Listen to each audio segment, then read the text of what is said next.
Hello दोस्तों, आज की ब्रेकिंग न्यूज, बड़ी खबरें, मुख्य समाचार और ताजा तरीन हेडलाइंस के साथ मैं गोपाल मिश्रा हाजिर होने कर आज का अखबार सुन लिया, समझो, पढ़ लिया। दोस्तों, आज तारीख है 19 नवंबर 2022 और दिन है शनिवार। आज की लेटेस्ट न्यूज अपडेट्स में हम जानेंगे राहुल गांधी को मिली जान से मारने की धमकी, ट्विटर से गुरुवार को सैकड़ों कर्मचारियों ने दिया इस्तीफा, भारत न्यूजीलैंड मैच बारिश के कारण हुआ रद्द, प्रियंका चोपड़ा ने कहा एक्टर्स को मिलता है जरूरत से ज्यादा क्रेडिट, और ऐसी तमाम बड़ी खबरों पर डालेंगे नजर। तो चलिए फटाफट शुरुआत करते हैं आज की रोचक तथ्य के साथ। रोचक तथ्य में आज हम बात करेंगे मानव शरीर की। मानव शरीर की सबसे बड़ी हड्डी फीमर है और यह स्टील से भी मजबूत होती है। क्या आप जानते हैं यह किसी व्यक्ति के शरीर के वजन का 30 गुना अधिक वजन सहन कर सकती है। एक वयस्क मानव में उसकी हड्डियों का 25% हिस्सा पैरों में होता है। दुनिया में जितने लोग हैं उससे कहीं अधिक मानव मुंह में बैक्टीरिया मौजूद हैं। मनुष्य की छोटी उंगली हाथ की ताकत का 50% से अधिक योगदान देती है। अब सुनते हैं देश दुनिया राजनीति की सभी बड़ी खबरें। इंदौर में एक दुकान पर सनसनीखेज लेटर मिला है।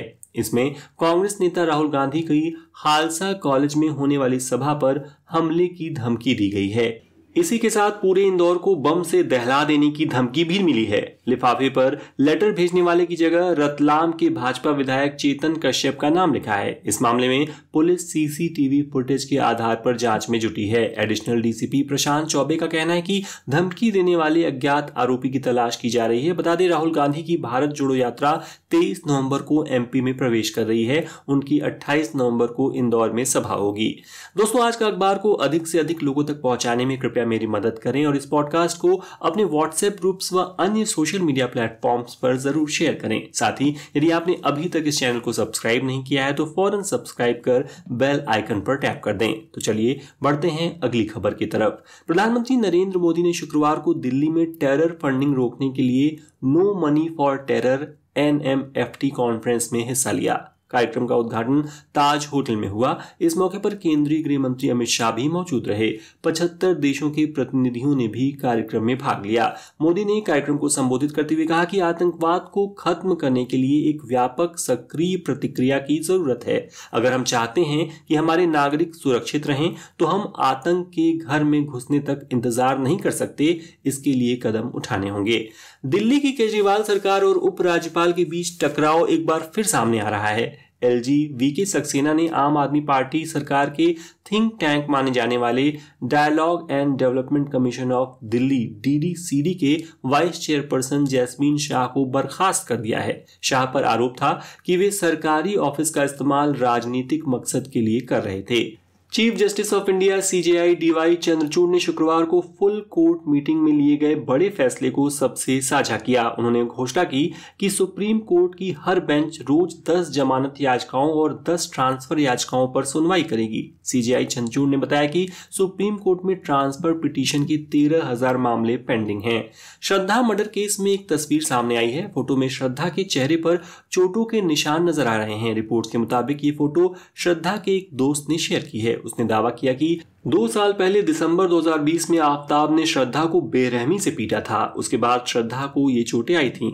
इस बीच कोर्ट ने आदेश दिया है कि 5 दिन के अंदर आफ्ताब का नार्को टेस्ट कराया जाए। उधर लखनऊ में लड़की को चौथी मंजिल से फेंकने के आरोपी सूफियान को पुलिस ने एक मुठभेड़ में पकड़ लिया है। उसके दाएं पैर में गोली लगी है। उसे KGMU के ट्रॉमा सेंटर में भर्ती कराया गया है।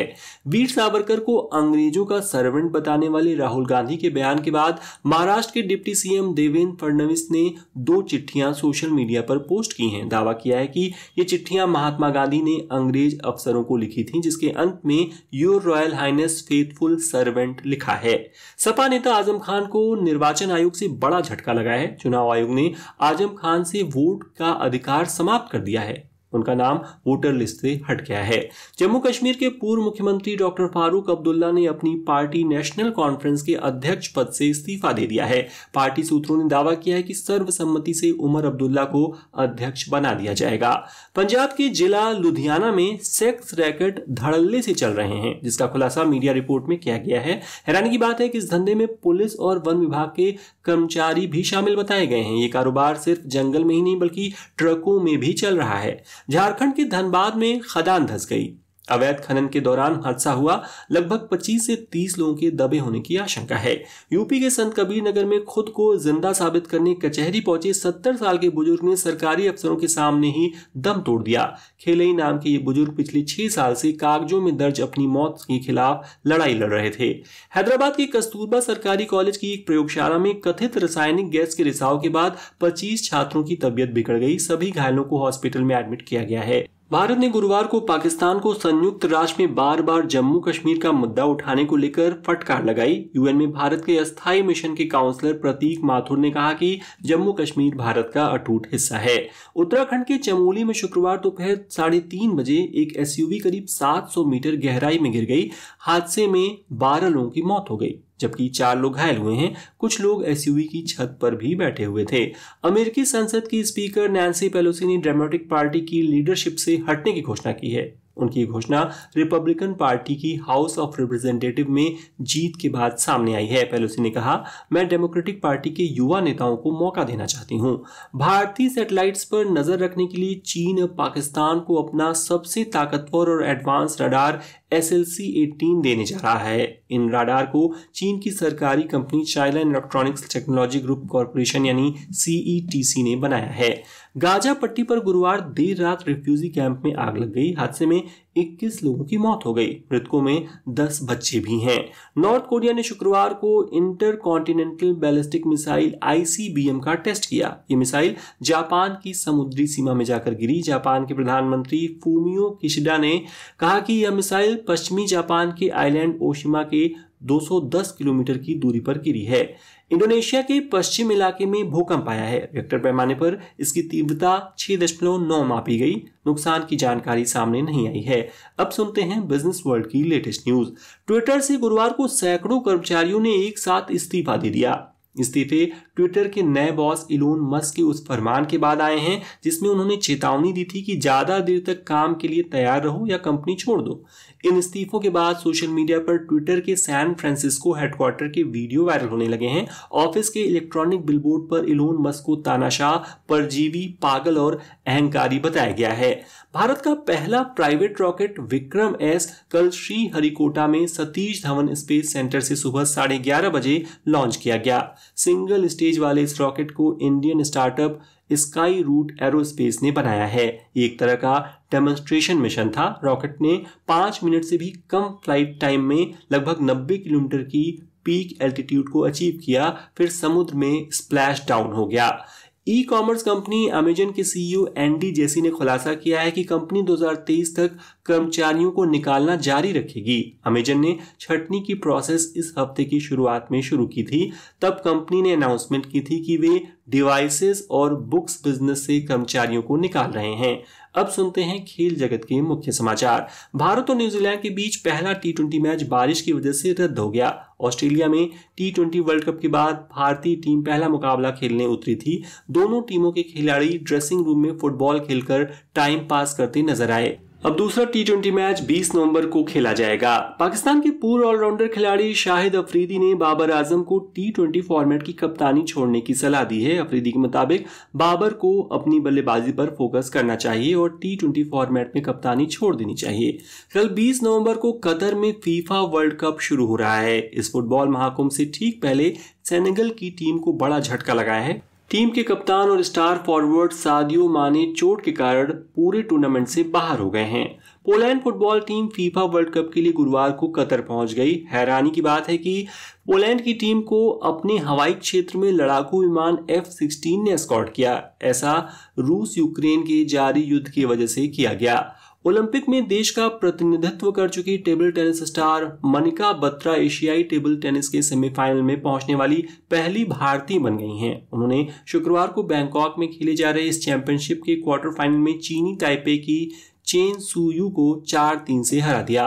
दोस्तों, आगे बढ़ने से पहले आपसे एक छोटी सी रिक्वेस्ट करना चाहूंगा कि यदि आज का अखबार आपको पसंद आ रहा हो तो इस वीडियो को अपनी एक प्यारी सी लाइक देकर सपोर्ट करना ना भूलें और इसे उन मित्रों के साथ जरूर शेयर करें जो बिना समय गंवाए दिन भर की बड़ी खबरों को सुनना चाहते हो। तो चलिए अब सुनते हैं मनोरंजन जगत की कुछ बड़ी खबरें। हाल ही में देसी गर्ल प्रियंका चोपड़ा ने एक्टर्स की मेहनत और काम को लेकर बेहद शॉकिंग बयान दिया है जो खूब चर्चा में है। दरअसल प्रियंका ने कहा कि उनका मानना है कि एक्टर्स को उनके काम से ज्यादा क्रेडिट दिया जाता है। वो किसी दूसरे की स्क्रिप्ट पर काम करते हैं, दूसरे लोग उन्हें तैयार करते हैं, उनका काम सिर्फ किसी भी रोल को निभाना होता है। आमिर खान की बेटी आयरा खान ने कल शुक्रवार को अपने long time boyfriend Nupur Shikhare के साथ सगाई कर ली। फंक्शन में आमिर खान के साथ उनकी दोनों पूर्व पत्नियां और साथ में फातिमा सना शेख भी नजर आईं। ऋतिक रोशन अपनी गर्लफ्रेंड सबा आजाद के साथ एक स्टेप आगे बढ़ने के लिए तैयार हैं। खबरों की माने तो दोनों मुंबई के लग्जरी अपार्टमेंट में साथ रहेंगे। इस अपार्टमेंट की कीमत तकरीबन 100 करोड़ रुपए बताई जा रही है, जो 38,000 स्क्वायर फीट में फैला एक ड्यूप्लेक्स है। लाइगर फिल्म के डायरेक्टर पुरी जगन्नाथ और प्रोड्यूसर चार्मी कौर को हाल ही में ईडी ने पूछताछ के लिए अपने ऑफिस बुलाया। शक है कि लाइगर फिल्म में विदेशी फंडिंग का प्रयोग हुआ है। पंजाबी सिंगर सिद्धू मूसेवाला की माता चरण कौर और पिता बलकौर सिंह शुक्रवार को इंग्लैंड के लिए रवाना हो गए। बेटे के हत्यारे पर एक्शन न होने से वे नाराज हैं। खबर है कि परिवार को इंसाफ दिलाने के लिए यूके में साइकिल रैली आयोजित की जाएगी। बॉलीवुड में अटल बिहारी वाजपेयी के जीवन पर आधारित फिल्म बनाई जा रही है। यह फिल्म उल्लेख एनपी की किताब the untold Vajpayee politician and paradox पर बेस्ड है, जिसका टाइटल है मैं रहूं या ना रहूं, देश रहना चाहिए। पंकज त्रिपाठी अटल जी की भूमिका निभाएंगे। और अब आज की रोचक खबर। कल अखबारों में खबर आई जो है तो बहुत पुरानी, लेकिन इसे जानकर आप दंग रह जाएंगे। 44 साल पहले 18 नवंबर के दिन एक दो नहीं पूरे 909 लोगों ने दक्षिण अमेरिका में मास सुसाइड किया था। सब कुछ हुआ एक धर्मगुरु के कहने पर, जिसने अपने फॉलोअर्स के लिए गुयाना में ठिकाना बनाया। वहां ईश्वर के नाम पर आदेश देने शुरू किए। एक आदेश ऐसा दिया जिसने 304 बच्चों और 605 जवान लोगों की जान ले ली। सब कुछ सिलसिलेवार तरीके से हुआ था। तो दोस्तों, ये हो गई आज के प्रमुख समाचार पत्रों में छपी ताजा तरीन खबरें। अब समय है कल पूछे गए प्रश्न का उत्तर देने का। कल मैंने पूछा था कौन सा भारतीय माइक्रो ब्लॉगिंग ऐप तेजी से बढ़ रहा है, चिंगारी, कू या रफ्तार? सही जवाब है कू। जिन्होंने भी सही उत्तर दिया उन्हें बधाई। और अब आज का सवाल है कि भारत की पहली प्राइवेट रॉकेट का क्या नाम है? A Sanjay H, B Vikram S या सी माधव एल? कृपया कमेंट के माध्यम से अपना उत्तर जरूर दें। आज का अखबार अंत तक सुनने के लिए आपका बहुत बहुत धन्यवाद। And once again I request you to please subscribe our channel and share this podcast with your friends. तो कल फिर होगी मुलाकात, क्योंकि हर दिन हर बार लेकर आता हूं मैं आज का अखबार। तब तक के लिए नमस्कार।